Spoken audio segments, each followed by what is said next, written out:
ṣé kí n má tàn yín, kódà mo rí ẹni tó ń gbé Ọpẹ́ Federal ṣépè pé olóṣì ni bọ̀bọ́ yẹn, aláìmoore aláìda, ìjáde lórídò gbogbo bó bá ṣe wù kó lọ.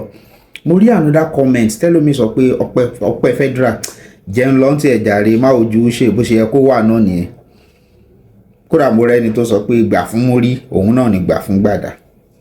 Kò ní bàjẹ́ fún yín, ẹ bá mi subscribe sí Àkọ́ TV, kẹ́ like video yìí, ẹ bá mi share, kẹ́dẹ̀ comment. Mo rí pé mo ní láti mú fídíò yẹn wá fẹ̀yìn tèmi. Ọba orin Jàkí Àyìnlá Olúfimọ àwọn náà ń play níbì kan, Ọpẹ́ Federal wà lọ kí wọn. Ẹ máa wo fídíò yẹn sìn. Àwọn àpè lọ́mọ tí rí lẹ́dà ó lọ, wọ́n pè lọ́mọ Táyé Currency ó bá protest against ẹ̀ lẹ́sẹ̀kẹsẹ̀ kó tí ẹ̀ jẹ́ kó pẹ́ bàbá. So ẹjọ́ kí lẹ́yìn rí sí ọ̀rọ̀ yẹn, kí ni view tiyín nípa ẹ̀? Èmi wò pé bógun bá jẹ lọ ọgbọ́n máa ń jẹ padà náà, àmọ́ mo ti gbọ́ lẹ́nu Jàkírí òótọ́ ni pé ta bá ń jà náà ká má ja àjàdíjú, ọ̀tá èèyàn léèdì ó lè padà dọ̀rẹ́ lọ́la. Ẹ ká wo fídíò yẹn ó fọ́ ní dẹ̀.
Go ìlú dúró lọ́dẹ̀ rí dúró kí n bá àpàlà máa dún.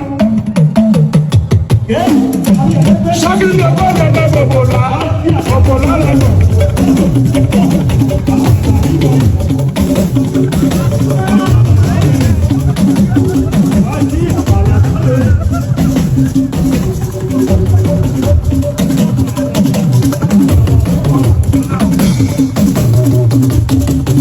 Ahora ya Isaac, más